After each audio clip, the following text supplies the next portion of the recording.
Mesdames et messieurs, merci en particulier à Anouar pour l'organisation de cette conférence de presse qui permet effectivement de prendre la parole et surtout aussi de connaître plus à fond les problèmes qui se posent à la Tunisie de l'intérieur, et ça c'est effectivement extrêmement précieux.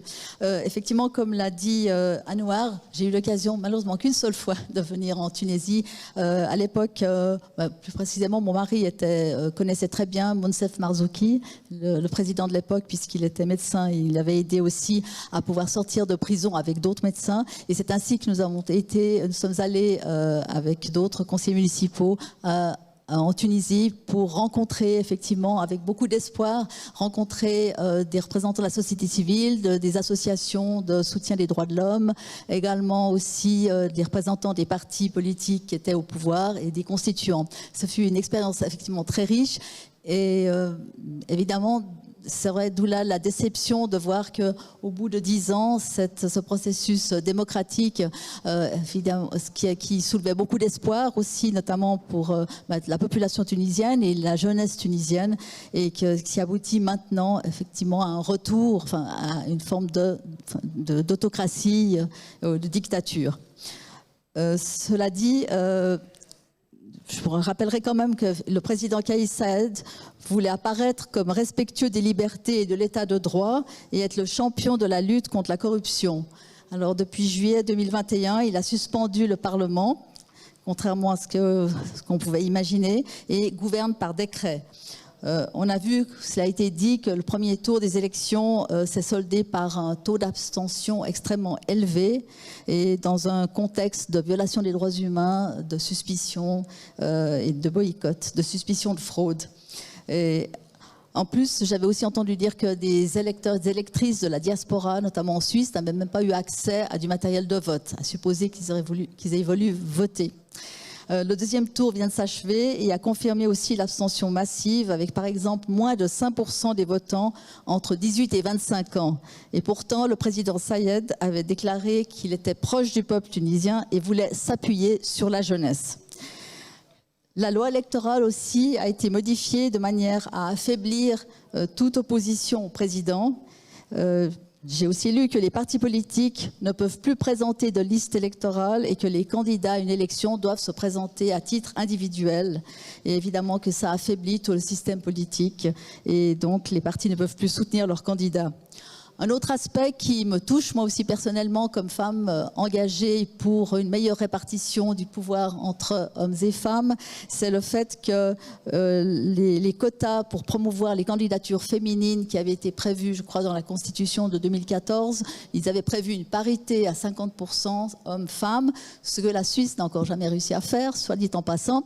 C'était déjà une belle victoire, mais que malheureusement, il y a un retour en arrière avec la constitution, enfin la pseudo-constitution que le président Saied a fait voter. Et donc ça, c'est aussi un aspect qui est touchant et qui fait que c'est particulièrement choquant dans la mesure où on a entendu, en tout cas au début de la révolution de Jasmin, et puis par la suite, les femmes qui étaient descendues dans la rue aussi courageusement pour exiger le respect de leurs droits et la volonté de vouloir participer au débat public et d'avoir pleinement leur place dans la société, y compris en politique. Je vais peut-être vous dire quelques mots concernant la position de l'UIP. Ça me donne l'occasion d'en parler un tout petit peu. L'UIP, c'est l'Union interparlementaire qui est relativement peu connue. En tout cas en Suisse, souvent on parle de l'UIP et pourtant elle est basée à Genève. C'est en fait l'institution qui est multilatérale, la première institution multilatérale qui a été créée en 1889 et donc basée à Genève. Donc c'est un regroupement des parlements et elle fonde en fait sur son action sur le dialogue entre les parlementaires et ils sont aussi parfois aussi entre les gouvernements, mais c'est surtout un regroupement de parlements. Et pour pouvoir promouvoir le dialogue de manière inclusive, effectivement, au-delà aussi des positionnements et des cultures politiques, mais qui permet quand même à des personnes avec des positions extrêmement variés et même souvent opposés de pouvoir dialoguer. Et donc pour pouvoir siéger à une assemblée de l'UIP, il faut que le pays concerné dispose d'un parlement qui fonctionne. Donc vous comprendrez qu'en effet, le parlement tunisien, enfin la Tunisie a été suspendue du fait que son parlement ne fonctionne pas. Et c'est probablement pas avec les élections qui viennent de s'écouler.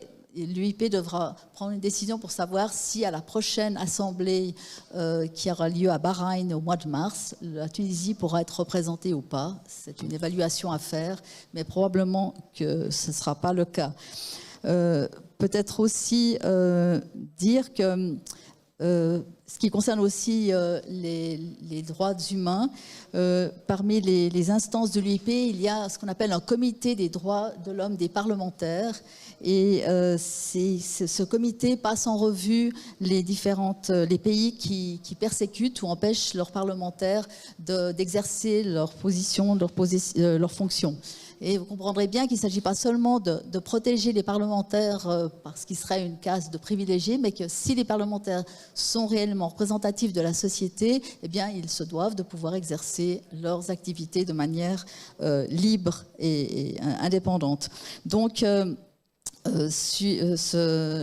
y a un rapport qui est présenté et en général, effectivement, un certain nombre de pays sont passés en revue et ces pays qui sont mis en accusation pour leur mauvais traitement vis-à-vis de leurs parlementaires ou le fait qu'ils refusent, qu'ils lèvent l'immunité de certains parlementaires, eh bien, c'est une atteinte à leur image et c'est une manière aussi de faire pression sur ces pays-là pour qu'ils restent. Donc, c'est un moyen parmi d'autres, effectivement, qui ne suffit pas toujours quand il s'agit de dictature, mais c'est quand même important.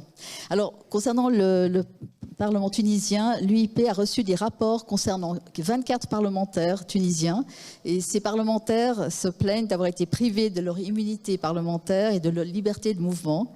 Et certains d'entre eux ont été victimes de campagnes de dénigrement et certains aussi ont vu leur vie en danger, menacée.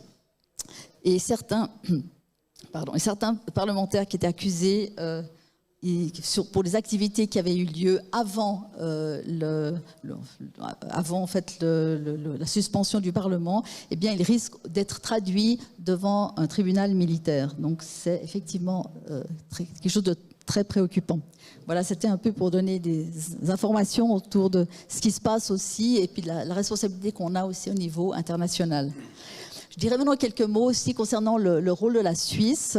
Vous le savez peut-être, parce que depuis 2011, en fait, la Suisse accompagne le processus de transition, notamment avec la Tunisie, et comme elle le fait avec d'autres pays, mais elle s'est, je crois, particulièrement engagée avec la Tunisie, et elle développe des projets pour promouvoir la démocratie. La Suisse a soutenu l'organisation de plusieurs scrutins sur place, mais ce fut aussi le cas avec les élections qui ont amené Kais Saied au pouvoir, malheureusement.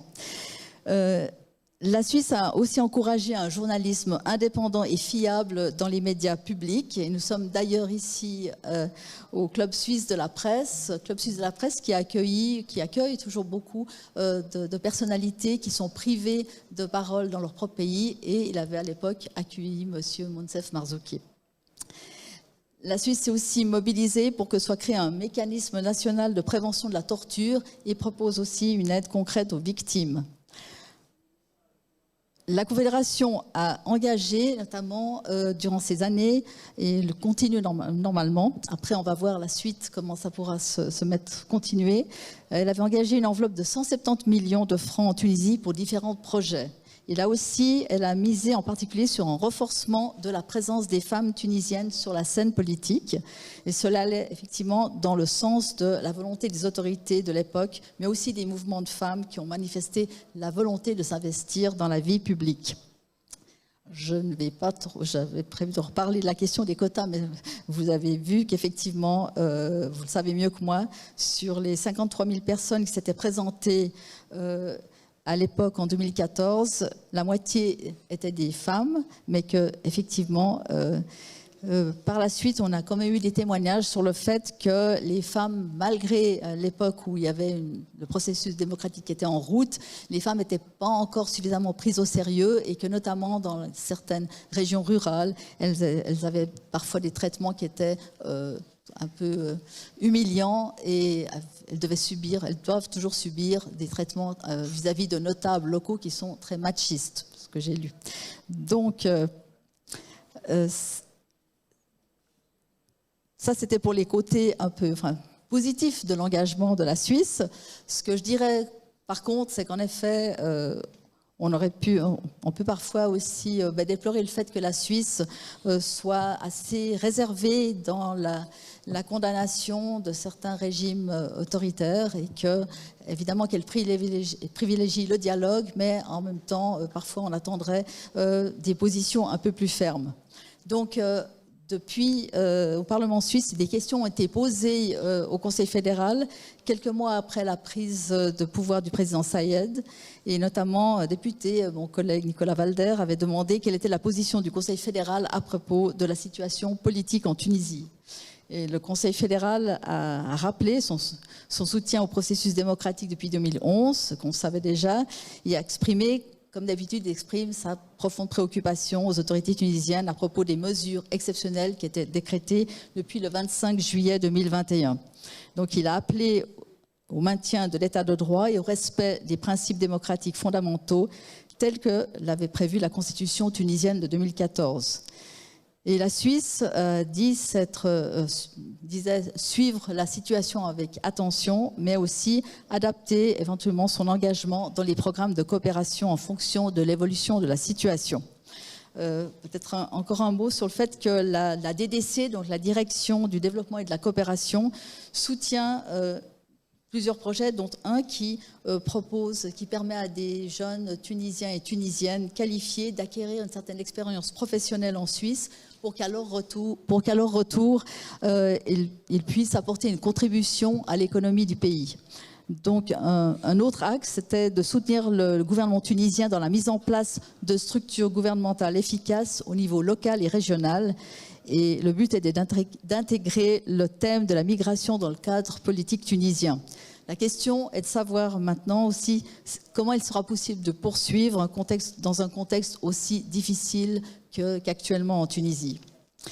Je mentionnerai aussi rapidement, sans entrer trop dans les détails, la question du gel des fonds suisses de l'ancienne dictature tunisienne et en particulier ceux de la famille Ben Ali. Je sais que des associations et de la société civile tunisienne habitant en Suisse se sont manifestées fortement auprès du Conseil fédéral pour que ils alertent le Conseil fédéral sur la question du blocage des fonds de Ben Ali qui devait normalement s'arrêter au bout de 10 ans. Actuellement, apparemment, la question est un peu gelée, mais il y a toujours quand même des problèmes de collaboration entre la Suisse et la Tunisie, et c'est vrai que ce n'est pas actuellement que ça va s'arranger. Mais ce que je peux dire, c'est qu'effectivement, le corpus législatif suisse me semble quand même encore trop faible, que ce soit la loi sur le blanchiment d'argent ou d'autres sur la restitution des fonds, eh bien, la législation n'est pas en adéquation avec des situations aussi complexes que celle des fonds tunisiens. Donc, il y reste une marge de progression et surtout, il faudrait une volonté politique plus forte pour pouvoir à la fois protéger ceux qui méritent de l'être, mais pouvoir aussi sanctionner les potentats qui ont encore des fonds en Suisse. Voilà, pour conclure, je pense qu'effectivement, la communauté internationale doit continuer à donner de la voix pour soutenir le peuple tunisien dans ses aspirations démocratiques et à notre échelon plus modeste. Nous devons être assez à l'écoute des revendications du peuple tunisien et pouvoir les relayer au niveau local, au niveau fédéral et notamment au niveau cantonal. Pierre Vanek pourra vous parler de ce qui se passe à Genève, mais pour moi, effectivement, il est vital que le processus démocratique puisse redémarrer, qu'un parlement digne de ce nom soit établi pour que le peuple voit ses droits fondamentaux restaurés. Je vous remercie de votre attention.